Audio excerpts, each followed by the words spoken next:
Hey everyone, welcome back. I'm really glad you're here today. Seriously, if you're watching this right now, it means you care about your English. And that already puts you ahead of most people. So, before we even start, I want to say, good for you. You showed up. That matters more than you think. I'm Alex, and this is English in Fluency, the channel where we don't just teach you English, we help you feel it, understand it, the way real people use it every day. And today, oh today is a good one. We're going deep into something that comes up in almost every conversation you'll ever have in English. We're talking about encouragement, the language of support, the words and phrases that people use when they want to lift someone up, cheer someone on, or help someone keep going when things get hard. Now maybe you're thinking, Alex, I already know words like good job or keep going. And sure, yes, those exist. But real English?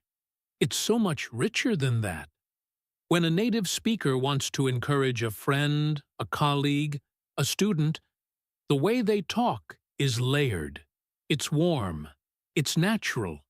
And if you don't know those layers, you'll miss them completely when you're listening. You'll catch the words, but you'll miss the feeling. And in real life, English is all about the feeling. So today, we are going to fix that. We're going to go through real conversations. Conversations between real people, dealing with real situations. And you're going to hear exactly how supportive language sounds in natural speech. We'll slow it down, break it apart, and then put it back together, so it clicks in your brain. By the end of this, you won't just understand encouragement in English. You'll feel it when you hear it. That's the goal. And I think we can get there together. Before we jump in, let me ask you something. When was the last time someone encouraged you in English and you didn't quite catch what they were trying to say? Maybe they said something warm, but it flew by too fast. Maybe they used a phrase you'd never heard before. Maybe you understood every word, but somehow the meaning felt fuzzy. That happens a lot at the B1 level, and it's nobody's fault. It's just that encouragement language is often soft, quick, and emotional. It doesn't always follow grammar rules perfectly. It flows. And flow is what we're going to learn today. All right, let's get into it. I want you to relax, open your ears, and trust the process. We're going to move through several conversations today. I'll introduce each one, play it out as a scene, and then we'll analyze what happened. We'll talk about the key phrases, what they really mean, why speakers choose them, and how you can recognize them next time you hear them. Sound good? Great. Let's go. Our first scene is about a young woman named Priya. She's 26 years old. She works at a marketing agency, and she's been trying to get a promotion for the past year. She finally built up the courage to present a big project idea to her team. But she's really nervous about it. She's been working on the presentation for 2 weeks, and the night before she shows it, she calls her best friend, Marco. Marco picks up the phone. He can already hear it in her voice. She's stressed. He takes a breath and starts talking. Hey, what's going on? Talk to me. And Priya says, I don't know, Marco. I'm not sure I can do this. What if I mess it up? What if they don't like the idea? I've been working on it forever, and I still feel like something is missing. Marco listens. He doesn't rush her. He lets her finish. And then he says something really important. He says, okay, first of all, you've already done the hard part. You built this thing from scratch. That's not nothing, Priya. That's actually huge.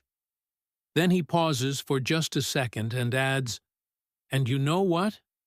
Even if it's not perfect, even if they ask tough questions, you are more prepared than you're giving yourself credit for."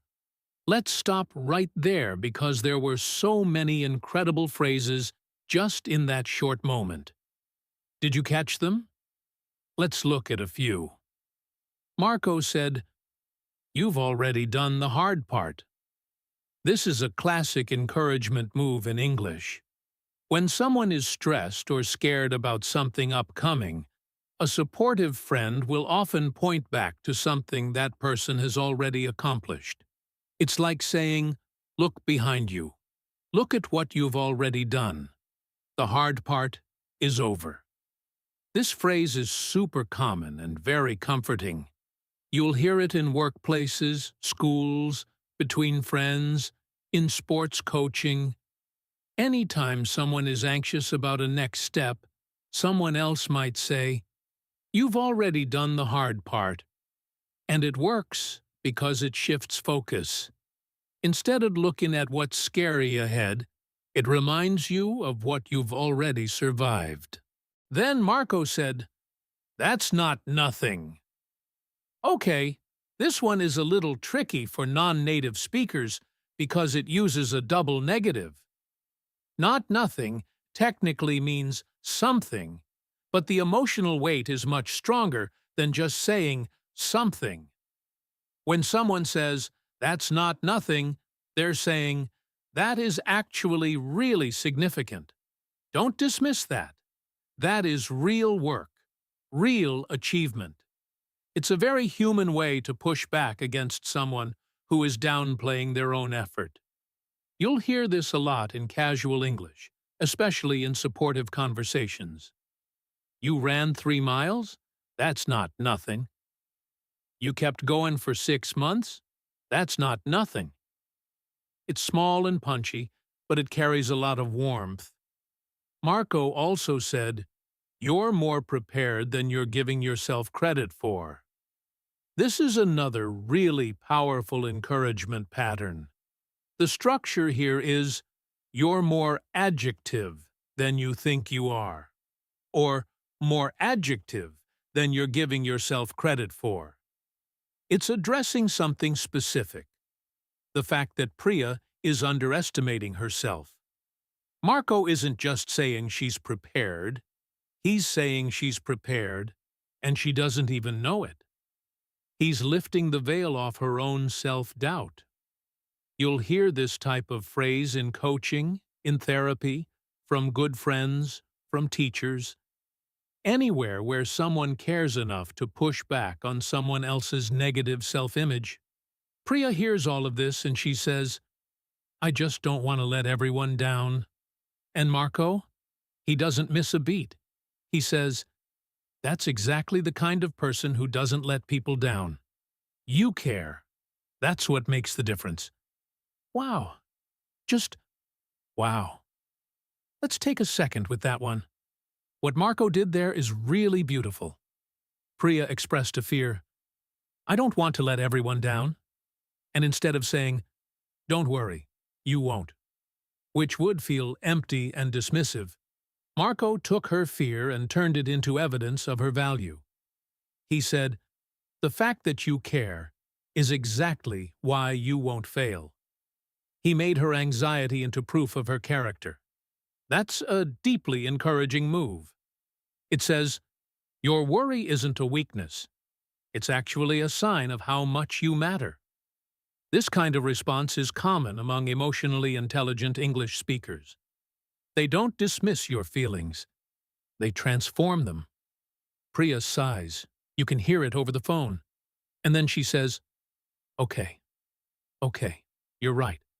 I needed to hear that." Marco laughs a little. "Of course I'm right," he says. "Now get some sleep. You've got this." That last phrase, "You've got this," is one of the most common encouragement phrases in everyday English. It's short, it's direct, it's confident, and it doesn't ask anything from the person.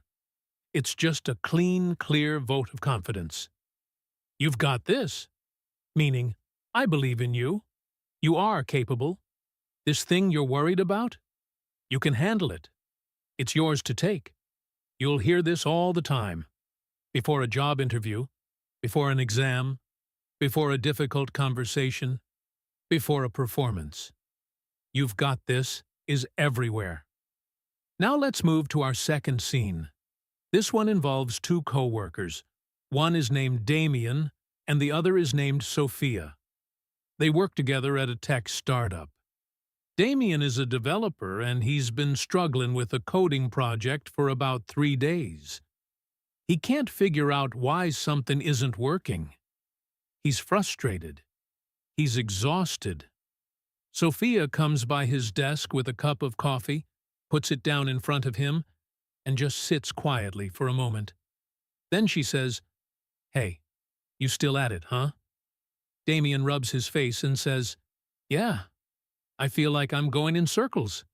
Every time I think I've fixed it, something else breaks." Sophia nods. She says, "I know that feeling. It's brutal." Then, after a pause, she adds, "But look, you haven't stopped. That says something. That says something." Let's talk about that phrase. It's short. It's a little vague, right? It doesn't say exactly what it says, but that's exactly the point. That says something is an expression that acknowledges a person's behavior as meaningful and admirable without over-explaining. It leaves just enough space for the person to fill in their own meaning. And usually, what the listener fills in is something positive, something about their own strength or persistence. It's a quiet encouragement. Not loud, not dramatic, just a gentle nod that says, "I see what you're doing, and it matters." You'll hear this kind of understated encouragement a lot in professional environments and between people who know each other well. It's confident, it's warm, and it respects the other person's intelligence. Damien looks at the coffee. He wraps his hands around the cup. He says, "I just feel like I should have figured this out by now." Sophia leans back and says, "Says who?" Just 2 words. Says who? This is a classic way to challenge a person's inner critic. When someone is beating themselves up based on an imaginary timeline or expectation, a good friend will often ask, "Says who? Where did that rule come from? Who told you that?" It's not aggressive. It's curious.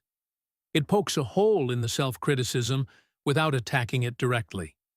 It makes the person think, "Oh, actually, nobody said that.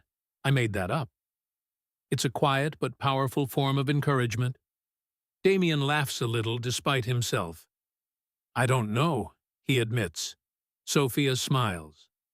"Exactly," she says. "You're doing great. And honestly, the fact that you care this much about getting it right, that's the whole thing. That's what separates good developers from great ones." There it is again, taking the person's struggle or worry and reframing it as evidence of their excellence. Sophia is doing what Marco did. She's not dismissing Damien's stress. She's saying it's proof of his quality. This is a deeply empathetic encouragement pattern, and it appears constantly in real English conversation. She also said, "You're doing great." Simple, yes, but let's not skip it. "You're doing great" is so common and so powerful precisely because it's simple. It's not conditional. It doesn't say, "You'll be great," or "You were great before." It says right now, in this moment, you are doing great. Present tense. Real-time validation.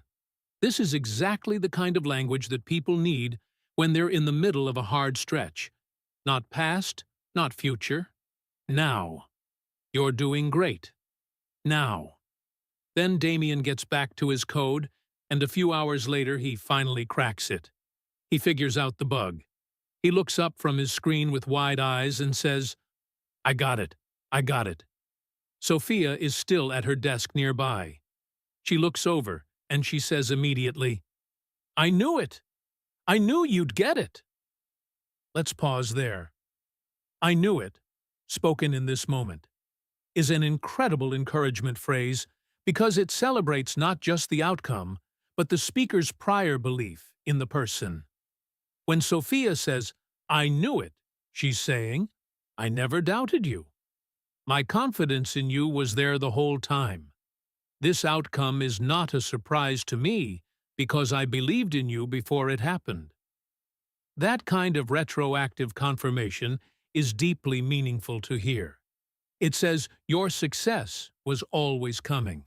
I saw it even when you didn't. Let's move into our third conversation. This one takes place in a kitchen. Two sisters. The older one is named Hannah. She's 31, and the younger one is Zoe, who's 22. Zoe has just decided to go back to school to study nursing. It's a big decision. She's scared. She's been out of school for 4 years, and the idea of going back feels overwhelming. Hannah is helping her fill out the application online, and she can see that Zoe keeps second-guessing herself. Zoe says, "I don't know. Maybe it's too late. Maybe I should have done this years ago." Hannah stops typing and looks at her sister. She says, "Zoe, it is never too late. People start nursing school in their 40s, their 50s. There's no expiration date on wanting to grow." The phrase, "there's no expiration date," is not a standard textbook phrase, but it's exactly the kind of natural, creative language that real English speakers use to encourage people. It takes a familiar idea, expiration dates on food, and applies it metaphorically to human potential. It's fresh, it's memorable, and it says something deeply true. Your dreams don't go bad. Your potential doesn't expire. Hannah keeps going. She says, "And besides, you've wanted this for as long as I can remember. This isn't some random idea you woke up with. This is you. This is who you are." This is another beautiful form of encouragement. Hannah is reminding Zoe that this desire isn't new. It's not impulsive. It's been inside her for a long time. By connecting the present decision to a long history of feeling and wanting, Hannah is validating not just the decision, but the whole person. She's saying, "This makes sense. This is real. This is you." Zoe looks at the screen. She says, "What if I can't keep up? What if everyone else is smarter?" Hannah's response is quick. She says, "First of all, stop. You were always the most dedicated person in any room you walked into. And second, everyone feels that way at the beginning. Everyone." That phrase, "everyone feels that way at the beginning," is an extremely common form of normalizing encouragement. It says, what you're feeling is not a sign that you're wrong or weak. It's a sign that you're human. This kind of encouragement removes shame from the equation. It says, you are not alone in this fear. Every person starting something new has been exactly where you are. Hannah also said "stop" at the beginning of her response. Just one word. And in this context, it wasn't rude or dismissive. It was protective. It was the emotional equivalent of catching someone before they fall. When a friend says "stop" to your self-criticism, they're saying, "Don't do that to yourself. I'm not going to let you." It's firm but loving. And Zoe knows immediately that what follows is coming from a place of genuine care. Zoe clicks submit on the application. Her hand is shaking a little. Hannah grabs her hand and says, "You did it. You actually did it." There's a pause, and then Hannah says, "I am so proud of you." Those words, "I am so proud of you," are among the most powerful words one person can say to another. In English, Pride is one of the most meaningful emotions to express outwardly. When someone says they are proud of you, they are saying, "What you did matters to me personally. I feel it in my chest. Your success has become part of my emotional life." That's big. That's intimate. That's love in language form. Now, let's go into a fourth conversation. This one takes place at a gym, believe it or not. It's early morning, 6 a.m., and a personal trainer named Eli is working with his client, a 43-year-old man named Frank.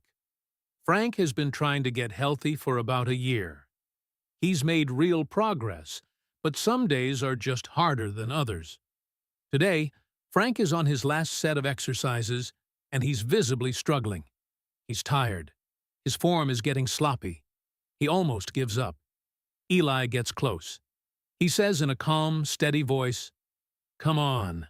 You're almost there. 5 more. Just 5. This kind of countdown encouragement is incredibly common in athletic and physical contexts. By breaking the challenge into tiny, manageable pieces, just 5 more, Eli is making the impossible feel possible. He's saying, "Don't look at the whole mountain, just look at the next step." That's deeply human encouragement. And it works not just in gyms, but anytime someone is overwhelmed by the size of a challenge. Frank grits his teeth. He does 3. He says, "I can't." Eli doesn't flinch. He says, "You can. You've done harder than this." Notice what Eli does not say. He doesn't say, "Yes, you can. Come on, push through it. You've got this. Don't give up." He just says 2 things. 1, you can. 2, you've done harder. These are specific, targeted, factual encouragements, not cheerleading, reminders. He's pulling from Frank's own history to prove to him that he has the capacity. It's evidence-based encouragement, and it's very effective. Frank does the last 2 reps. He finishes. He drops to the bench. He's breathing hard. Eli slaps him on the back, gently, and says, "That's what I'm talking about. That right there." That phrase, "That's what I'm talking about," is an extremely enthusiastic and celebratory form of acknowledgement in English. It means, this moment. This is exactly what I was expecting from you. It's like the speaker had been waiting to see this, and now that it's here, they're overjoyed. It celebrates not just the outcome, but the arrival of something the speaker always knew was coming. You'll hear this in sports, in music, in business meetings, anywhere someone does something impressive. That's what I'm talking about. Eli also adds, after a moment, every time you want to quit, and you don't, that's where the real growth is. You just grew. What a sentence. You just grew. Past tense, present result, said right after an achievement. It's almost like watching someone level up in a video game and saying, that just happened.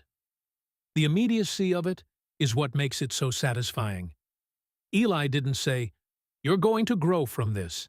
He said, you just grew. It already happened. The growth is done. Celebrate. Now let's go into our fifth main conversation of today's lesson. This one is between a university professor and a student. The professor's name is Dr. Chambers. Everyone calls her Dr. C.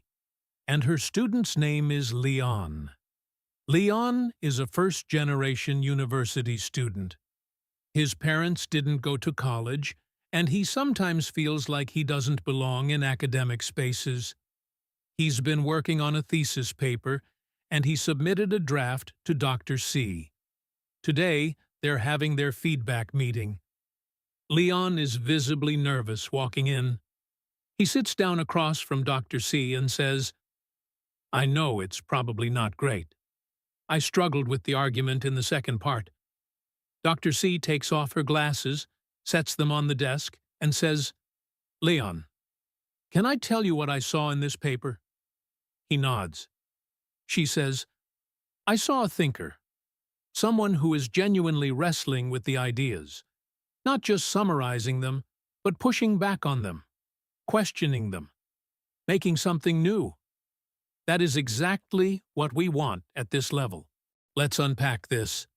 Dr. C didn't start with corrections. She started with what she saw that was valuable. This is a deeply intentional encouragement move in English. Before you talk about what needs to improve, you name what is already working. And she didn't say, good job. She said, I saw a thinker. That's an identity statement. She's not complimenting a paper. She's recognizing a person. She's saying, the thing you are, a real thinker, is visible in this work. I can see you in it. Leon shifts in his seat. He says, I sometimes feel like I'm not supposed to be here. Like everyone else gets it and I'm still figuring it out. Dr. C nods slowly. She doesn't rush past this. She says, I think most of the best thinkers I've ever taught felt exactly that way. And I'll tell you something. The people who never feel that way, they're often the ones who stop growing. This is an absolutely masterful piece of encouragement because it does several things at once. It normalizes Leon's experience, it connects him to great people, and it flips the narrative completely. Instead of his doubt being a weakness, it becomes a marker of depth. It becomes evidence that he belongs among serious, growing thinkers. Leon looks up. There's something different in his eyes. He says, I never thought of it that way. Dr. C smiles. That's the point, she says. And this paper? This is just the beginning. I can see where this is going, and I want you to trust the process. Trust the process. That phrase has become very common in modern English, especially in contexts of coaching, mentoring, and personal development. It means, don't judge where you are right now by where you want to end up. The work you're putting in is leading somewhere, even if you can't see it yet. Have faith in the steps. Trust that doing the right things will produce the right results. It's a patient, forward-looking encouragement that asks someone to settle into the journey rather than panic about the destination. At the end of the meeting, as Leon stands up to leave, Dr. C says, Leon, thank you for putting your real thoughts on the page. Not everyone is willing to do that. It takes courage. He pauses at the door. She adds, don't lose that. Just 3 words. Don't lose that. In this context, it means the bravery, the authenticity, the willingness to think boldly. Hold on to those. Don't let doubt or failure or other people's opinions take them from you. It's quiet, it's specific, and it will stay with Leon long after he leaves that room. Now that we've been through those 5 conversations, I want to take some time to go deeper on the patterns we've seen. Because encouragement in English isn't random. There are real, repeating patterns that skilled communicators use over and over. And once you know them, you'll start catching them everywhere. The first pattern is what I call the pivot. This is when someone takes a negative feeling or thought that you've expressed, a worry, a doubt, a fear, and pivots it into something positive. We saw this multiple times today. Marco took Priya's fear of letting people down and pivoted it into evidence of her care and character. Sophia took Damien's stress about not finishing fast enough and pivoted it into proof of his dedication. Dr. C took Leon's imposter syndrome and pivoted it into a sign of depth and growth. The pivot doesn't dismiss the negative feeling. It redirects it. It says, I see what you're feeling, and I want to show you a different way to see it. The pivot is one of the most powerful tools of supportive language in English. The second pattern is what I call the witness statement. This is when a supportive person simply says, "I see what you're doing, and I want you to know I see it." Phrases like, "That says something," "I see you," "You've been showing up every day," "That's not lost on me." All of these are witness statements. They don't evaluate, they don't judge, they simply observe and confirm. In a world where people often feel invisible and overlooked, being witnessed is deeply comforting. The witness statement says, "I am paying attention to you. Your effort is real to me." The third pattern is what I call future anchoring. This is when an encouraging speaker connects the present moment to a positive future. "I can see where this is going. You're going to look back on this. One day, you'll tell this story. This is just the beginning." Future anchoring lifts the person's gaze from the difficulty of the present and places it on a horizon where things work out. It doesn't deny current pain. It puts it in context. It says, "This moment is not the end of the story. There's more coming. And what's coming is good." The fourth pattern is historical reminding. This is when an encouraging speaker pulls from the person's own past to build confidence about their future. "You've done harder than this. You've been here before, and you got through it. Remember when you couldn't do this at all? Look at you now." Historical reminding uses the person's own story as evidence. It says, "You don't need to trust my belief in you. Trust your own history.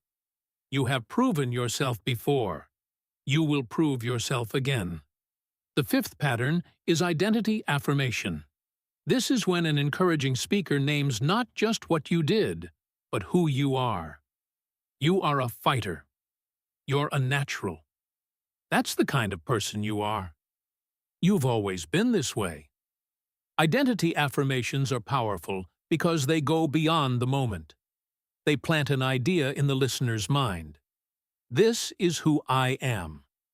And once that idea takes root, it's much harder to be shaken by one bad moment.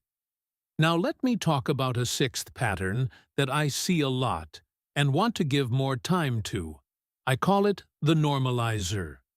The normalizer is when someone removes shame or isolation from a difficult feeling by saying, essentially, "This is normal.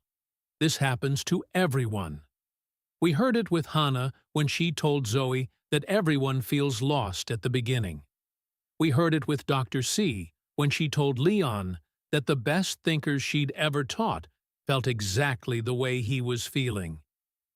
The normalizer is powerful because so much of our suffering is compounded by the feeling that we are uniquely broken or weak.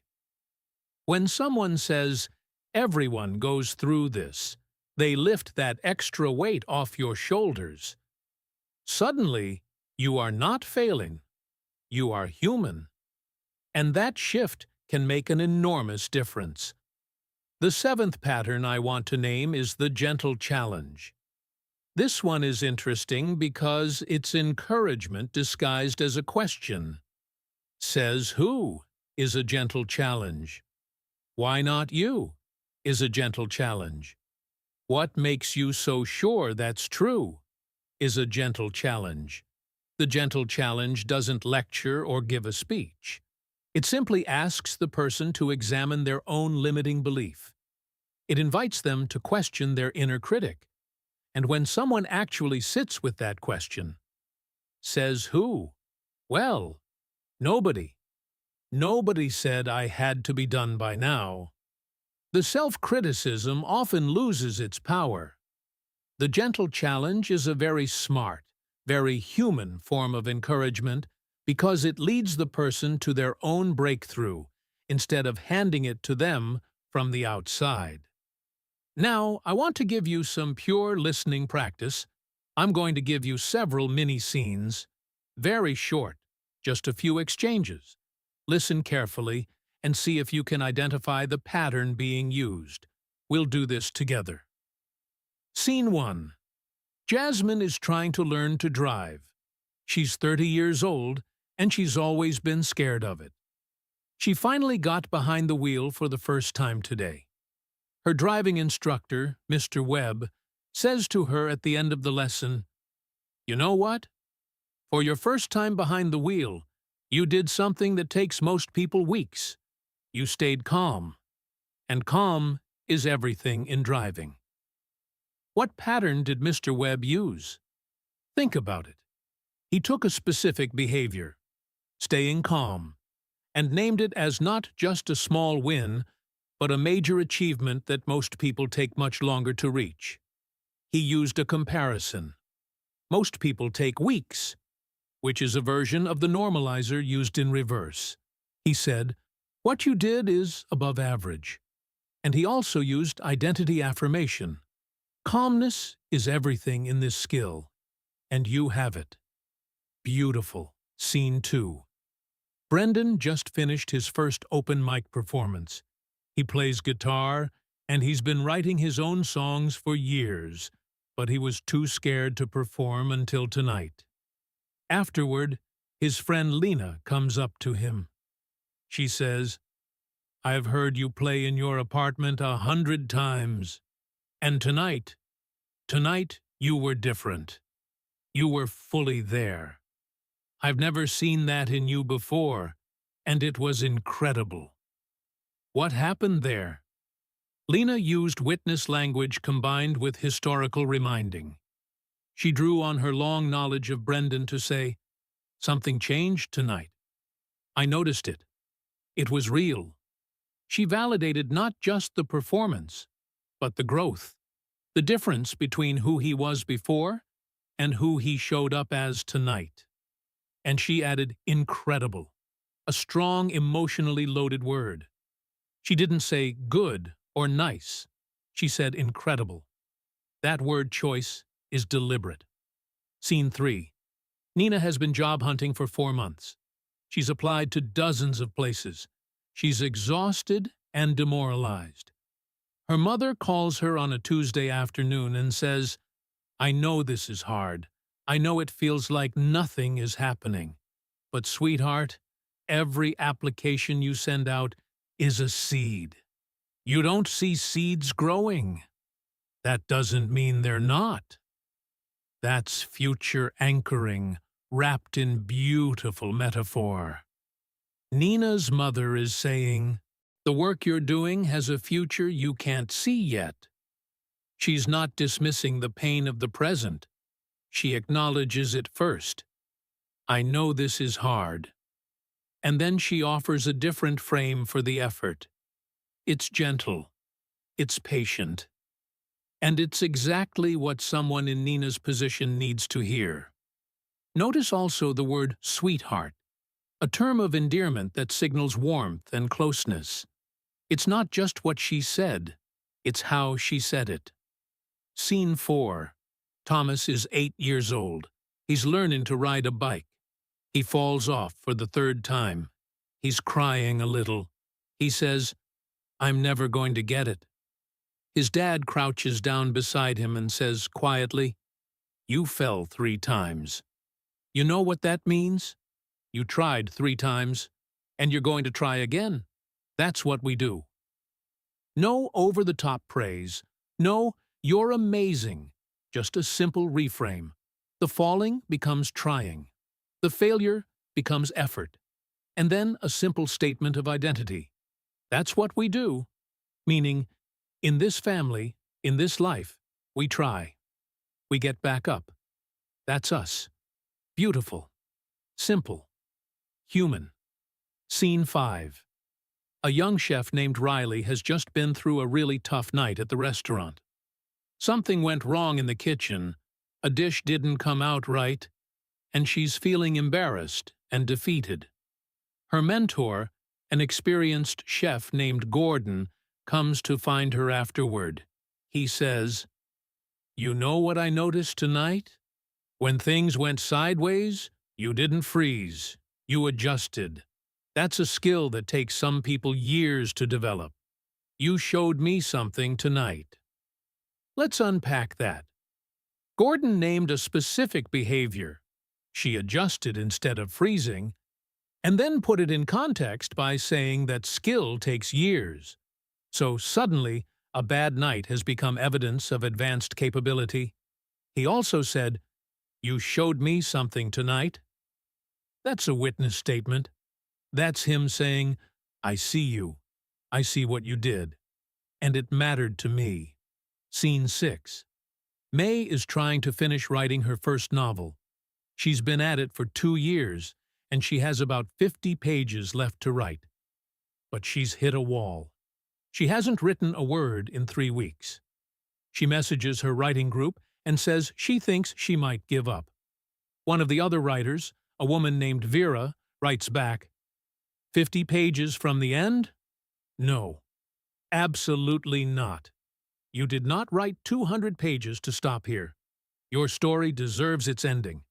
And more importantly, you deserve to finish this." There are so many layers here. Vera starts with, "No, absolutely not," which is a direct, firm refusal to let May's discouragement win. Then she uses historical reminding, 200 pages worth of work. Then she shifts to the story itself, saying it deserves an ending. That's a creative reframe. And then she shifts again to May as a person. "You deserve to finish this." That final line is about more than the book. It's about May's own worth. It says, your effort, your time, your heart, you owe yourself the completion of this. That's identity affirmation at the deepest level. Let me talk to you now about register and context, because encouragement language changes depending on who's speaking and what situation they're in. The encouragement you hear between close friends is different from the encouragement you hear in a professional setting.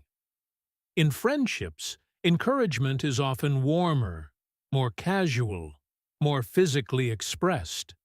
Someone might squeeze your hand, hug you, or laugh while they're encouraging you. In professional settings, encouragement tends to be more focused on specific behaviors and results. It's still warm, but it's more precise. For example, in a workplace, your manager might say, "I want to recognize what you did on this project. You identified a problem nobody else caught, and you solved it quietly." That's exactly the kind of initiative we need. This is encouragement, but it's specific, professional, and anchored in observable action. Contrast that with a friend saying, "Dude, you crushed it. I'm so happy for you." Both are encouraging. Both are real English. But the register is completely different. The vocabulary, the sentence structure, the level of formality, everything is calibrated to the relationship and the setting. As a B1 learner, it's important for you to understand both registers. Why? Because you'll encounter encouragement in all kinds of contexts. At a job interview, the interviewer might encourage you with professional language. In a casual conversation, a new acquaintance might encourage you with casual warmth. In a classroom, your teacher might encourage you in yet another way. Being able to recognize encouragement across all these registers, to hear it, receive it, and understand it, that's real communicative competence. And that's what we're building here.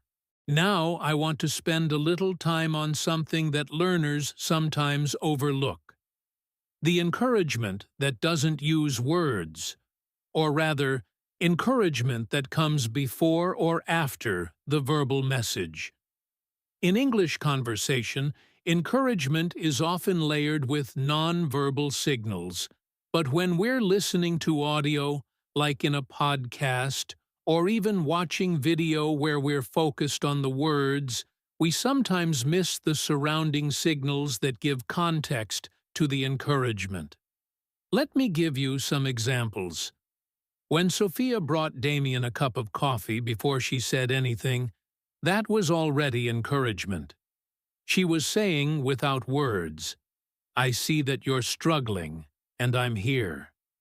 In English culture, bringing someone a hot drink during a hard time is a well-understood signal of care and support. When Eli got physically close to Frank during those final reps, that closeness communicated, "I am in this with you."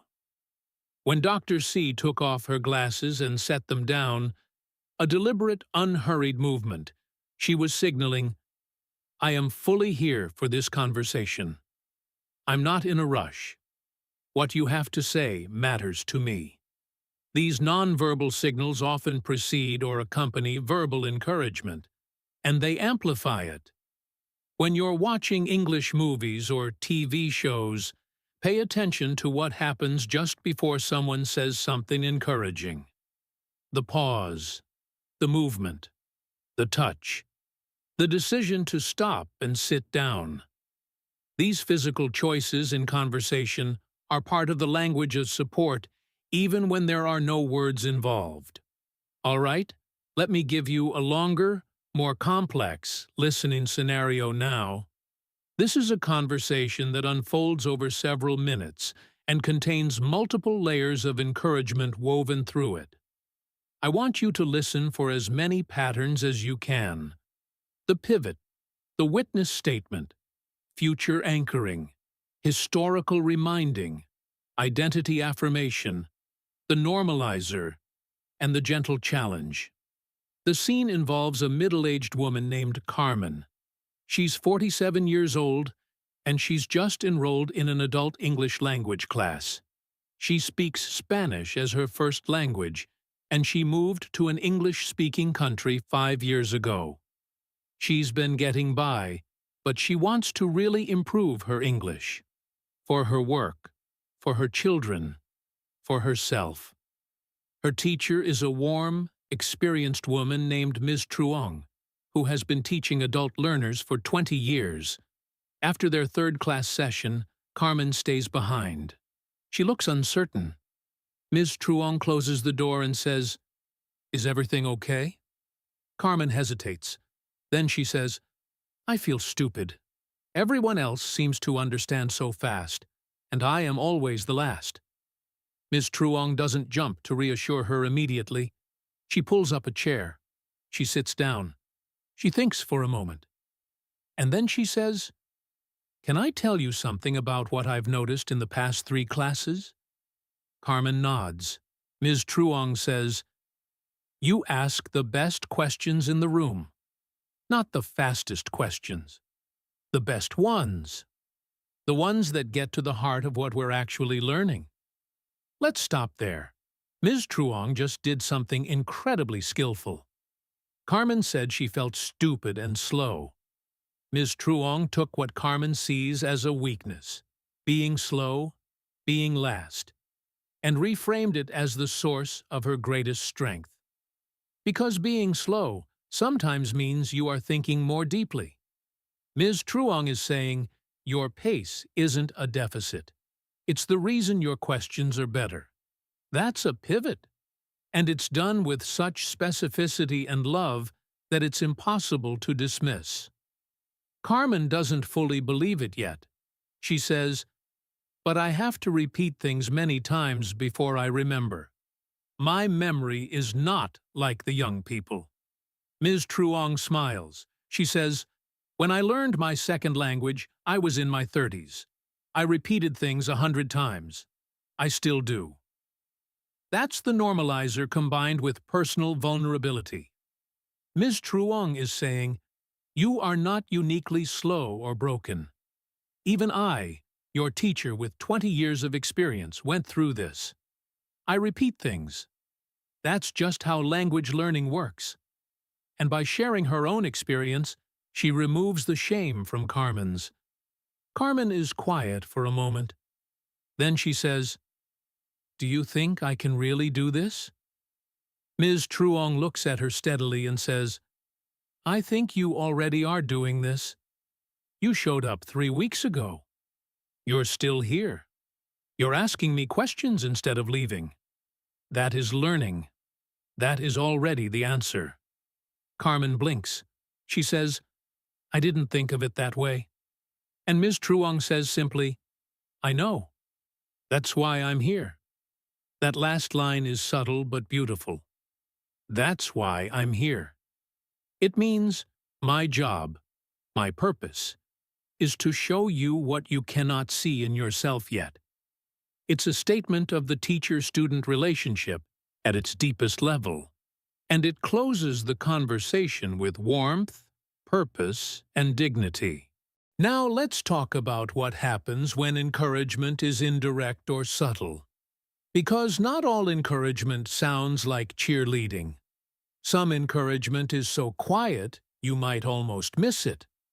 And this is actually where many learners get confused when listening to native speakers. They expect encouragement to be big and obvious, and they miss the small, soft versions. For example, sometimes encouragement sounds like a question. What do you think went well today? When a coach or teacher asks this, they're not just gathering information. They're nudging the person to find their own evidence of success. They're encouraging a growth mindset without using a single praise word. Another example. What would you do differently next time? This sounds like criticism, but it's actually forward-looking encouragement. It says, there is a next time. You are capable of adjusting. Improvement is possible for you. The phrasing itself carries an optimistic assumption about the person's future. Sometimes encouragement sounds like silence. A thoughtful pause after someone speaks can say, what you just said matters enough for me to sit with it. That's not nothing. That's a form of respect and support. Sometimes encouragement sounds like laughter.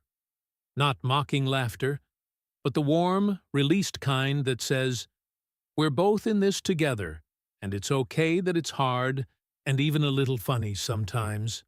Sometimes encouragement sounds like, of course. When Marco said, of course I'm right, before laughing, it was not arrogant. It was playful, and it had an embedded message. Of course, what I told you is true. Of course you are capable. It is obvious to me, even if it's not obvious to you. And sometimes encouragement sounds like, I know. Just 2 words. Said at the right moment. I know can mean, I know how hard this is. I know how scary you feel. I know you are struggling. And I am still here, still standing with you, still confident in you. I know, said with the right tone, is one of the most comforting phrases in the English language. Now let me give you a set of phrases organized by situation so you have a practical reference you can actually use in real life. These are phrases for when someone you know is about to do something scary or difficult. I'll be rooting for you. You're more ready than you feel. This is your moment. Whatever happens, I'm proud of you for trying. Just be yourself. That's enough. Each of these is a real, natural thing English speakers say. Let's break them down briefly. I'll be rooting for you. The verb to root for someone means to support them, to cheer for them, to want them to succeed. It's informal and warm. You root for your favorite sports team, and you root for the people you love.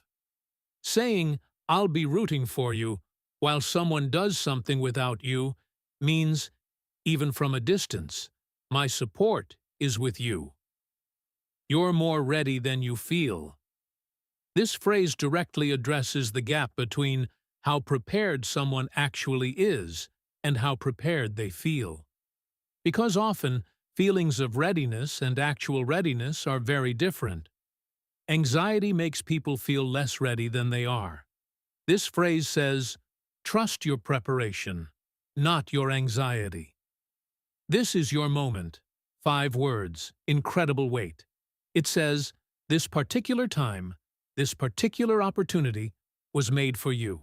It's almost cinematic. It places the person at the center of something important and says, step into it. Whatever happens, I'm proud of you for trying. This phrase does something very specific and very important. It decouples the pride from the outcome. It says, my pride in you does not depend on whether you succeed or fail. My pride is in the courage it takes to try. This is especially powerful for people who are scared of failing, because it removes the stakes from the outcome.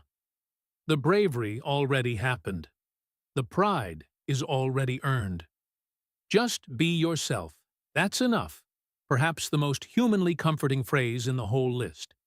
It addresses the fear that who we naturally are is not enough for the world. And it says, no, you are enough. Exactly as you are. No performance needed. This is encouragement at the most fundamental level, affirming the value of someone's mere existence. Now let's do a rapid-fire practice section. I'm going to give you a situation, and then I want you to think about which encouragement phrase feels right. There are no wrong answers. This is about building your intuition for the language. Situation 1. Your friend is about to go into a job interview. They're nervous and texting you right before. What do you say? If you said something like, you've got this, or you're more ready than you feel, or I'll be rooting for you. Yes, all of those land perfectly. They're warm, confident, and brief, which is important when someone is about to walk into a room and doesn't have time for a long conversation. Situation 2. Your colleague just presented an idea at work, and the response was mixed. Some people liked it, some didn't. They look deflated. What do you say? Here, you might want something that acknowledges the mixed response while affirming their courage. That took guts to put out there. I respect that. Or, good ideas always get pushback at first. This isn't over. Or even, I thought it was strong. Don't let the room shake you. All of these are real, situationally appropriate English responses. Situation 3. You're on the phone with a family member who is going through a hard time, maybe a health issue or a loss. They say, I don't know how much more I can take. What do you say? This is a moment where overclaiming feels wrong. You don't want to say, you've got this, in a cheerful voice. That would feel dismissive. Instead, you might say, I know it's a lot, and I'm right here. Or, you don't have to figure it all out right now. Just get through today. Or, I'm not going anywhere. We'll get through this together. These are quieter encouragements, more grounding than uplifting. They say, I see how hard this is, and I am not leaving. That's an important distinction to understand. Encouragement is not always about lifting someone up to the sky. Sometimes it's about holding someone steady on the ground. Sometimes it's about saying, I know you're overwhelmed, and I'm not asking you to be okay. I'm just asking you to not be alone in this. And I'm making sure you're not. Let me now talk about how encouragement functions differently in a few specific relationships that come up in English media a lot, because understanding the relationship helps you understand the language. Between romantic partners, encouragement is often more intimate and more personal. Partners often say things like, I believe in you more than you believe in yourself, or you never give yourself enough credit, or I've been watching you work toward this for so long, and I know you're going to get there. These phrases carry a deep knowledge of the other person and a long history together. They're specific, they're rooted in real observation, and they carry the full weight of a loving relationship.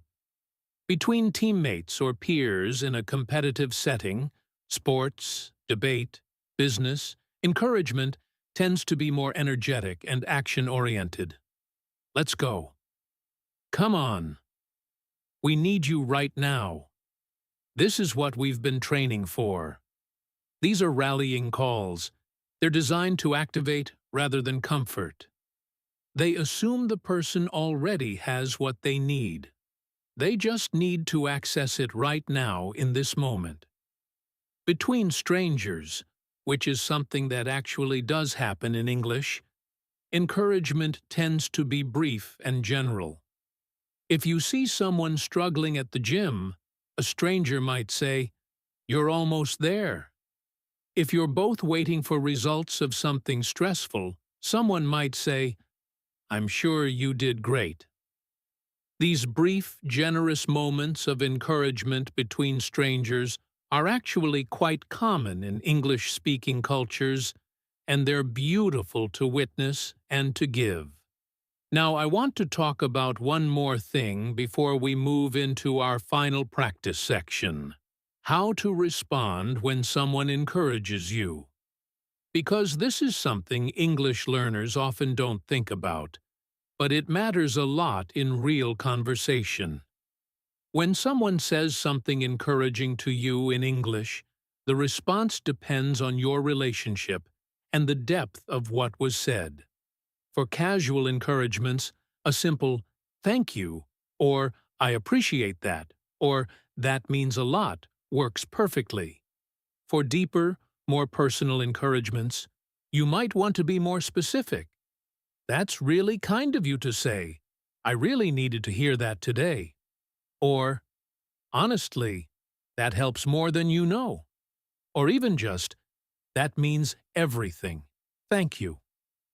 What you want to avoid, and this is something many learners do because of modesty or cultural habits, is completely dismissing the encouragement.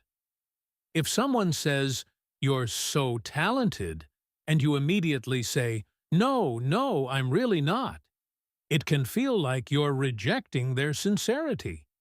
In English-speaking cultures, it's more graceful to receive encouragement with some degree of openness.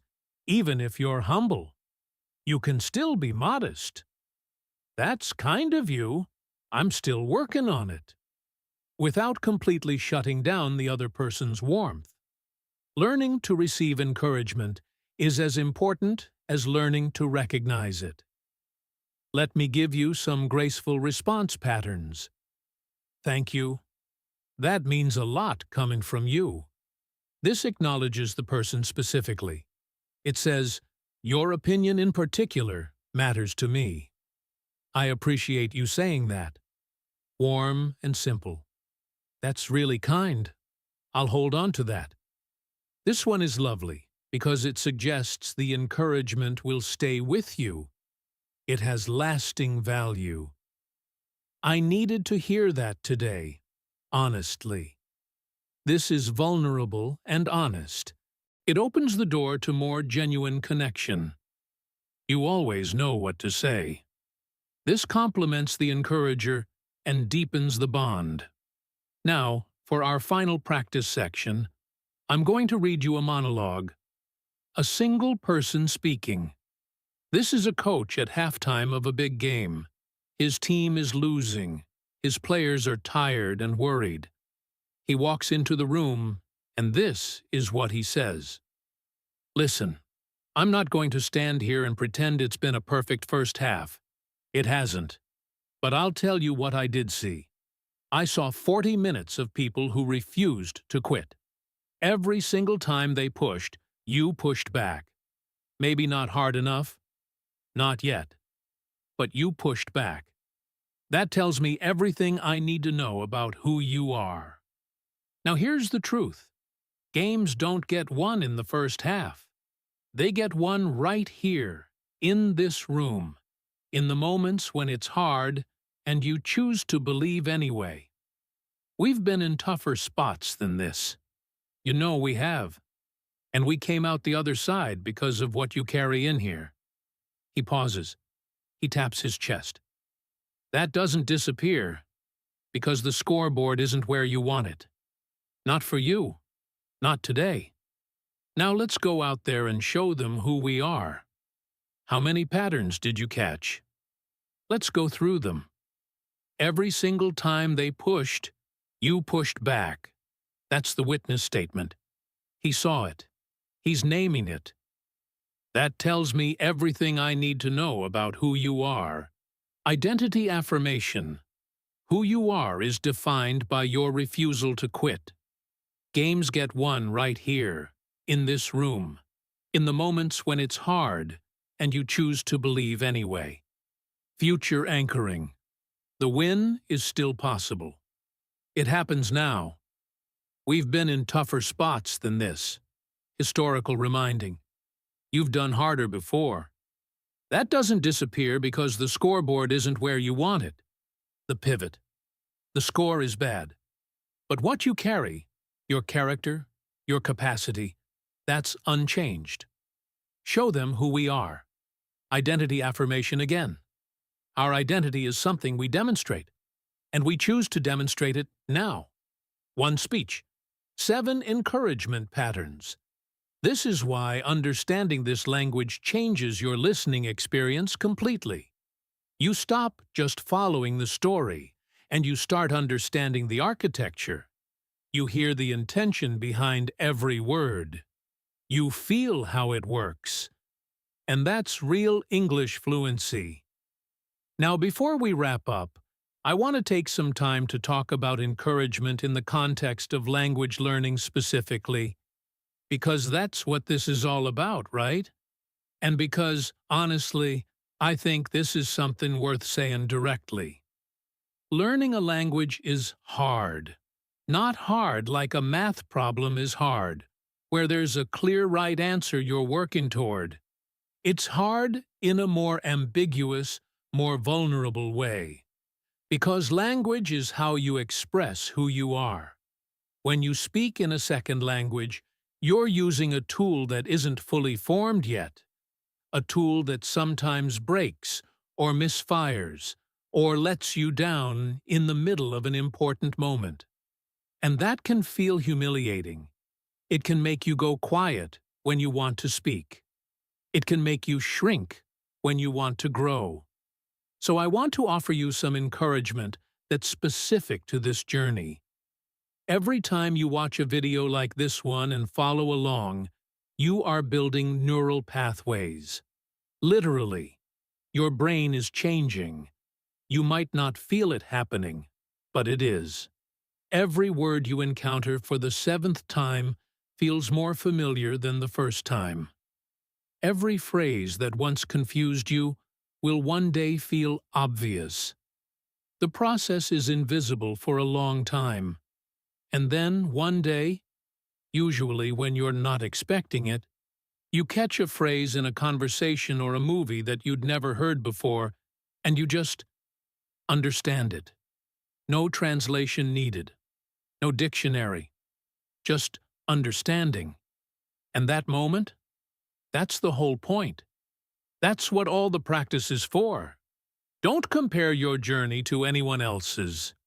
Don't compare your progress today to where you think you should be by some invented deadline. Language doesn't work on a schedule. It works on immersion, on repetition, on curiosity, on love for the sound and texture of the words. Give yourself permission to be wherever you are, and keep going from there. If today felt easy, wonderful. Push a little further next time.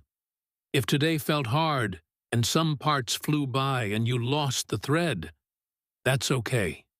That's normal. That's part of it. The fact that you stayed, that you got back on, that you're still listening, that's everything. That says everything about you. And here's my final thought. The encouragement language you've learned today, The pivots, the witness statements, the identity affirmations, the gentle challenges. These aren't just tools for understanding English. They're tools for understanding people. Because the patterns behind encouragement are human patterns, the desire to be seen, to be believed in, to be reminded of our capacity, these are universal. Every culture has its version of these phrases because every human being needs them. When you can recognize and respond to encouragement in English, you're not just gaining a linguistic skill. You're gaining the ability to connect with people at a meaningful level, to hear someone when they're trying to care for you, to respond in a way that lets them know their words landed. That's not small. That's one of the most important things human beings do for each other. And that's it. That's our lesson for today. I'm Alex. This is English in Fluency. I hope today felt like a conversation rather than a lecture. I hope at least one moment made something click that hadn't clicked before. And I hope you walk away from this with not just new vocabulary, but a new way of listening. Not just for words, but for the human intention behind them. If this helped you, please like, comment, and subscribe. Come back next week. We have more conversations waiting for you, more patterns to uncover, more real English to explore together. Tell me in the comments, which scene today felt most real to you? Which phrase are you going to carry with you? And if there's a situation where you'd love to know how to respond in English, write it down. I read every comment. You might just see your question answered in a future lesson. Thank you for being here. Genuinely. You are not just a viewer on a screen. You're someone who decided today that growth matters. And that decision, that's already the first step. You've already done it. Now go take the next one. I'll see you soon. One more thing before you close this out. I want to give you a little homework, but not the kind that feels like homework. I want you to do something small and simple and deeply useful. Today, at some point, find one person in your life, a friend, a family member, a co-worker, anyone, and say something encouraging to them. In English, if you can. But even just the act of thinking about what you want to say, translating the feeling into words, choosing the right phrase for the moment, that is language practice. That is your brain working on English in the most authentic way possible. Because here's what I've learned after years of working with language learners. The fastest way to own a phrase is to use it for real. Not in a drill. Not in a worksheet. In a real moment, with a real person, when something real is at stake. So take, "You've got this," and give it to someone who needs it today. Take, "I'm proud of you," and say it to someone who hasn't heard it in a while.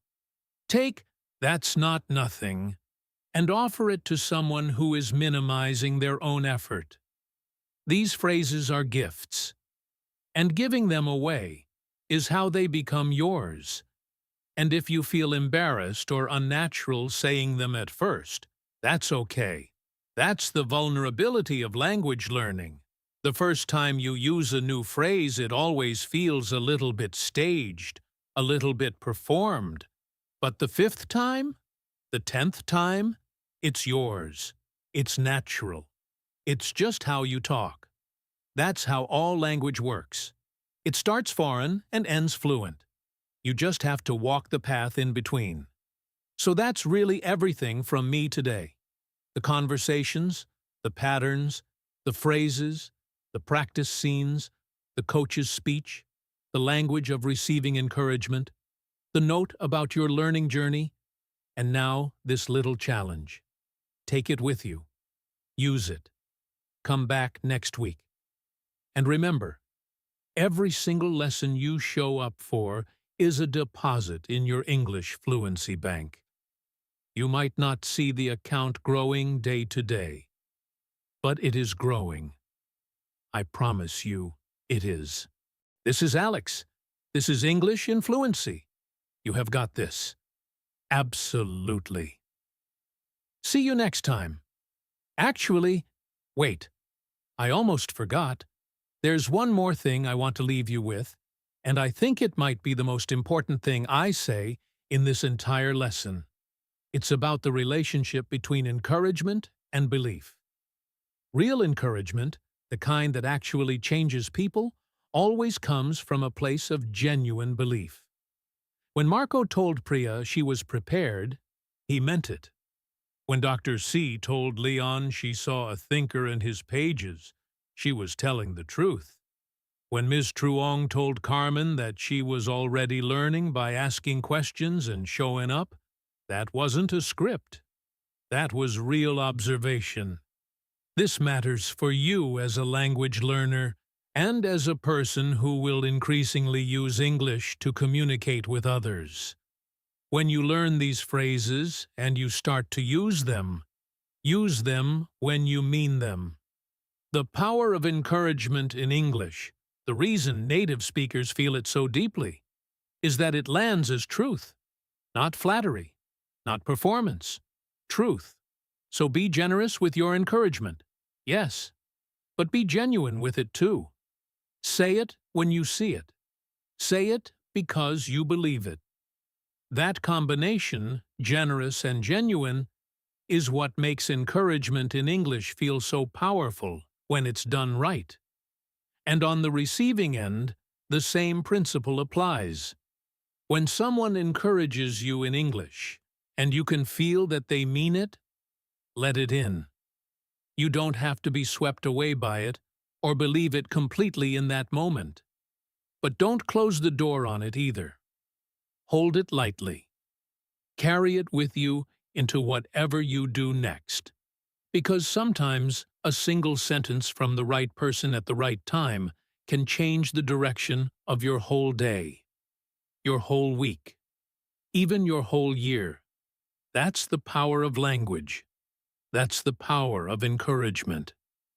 And you now have the tools to catch it when it comes, understand it fully, and offer it back to the world. Go do something good with what you learned today. I'm already proud of you for getting this far. Talk to you soon.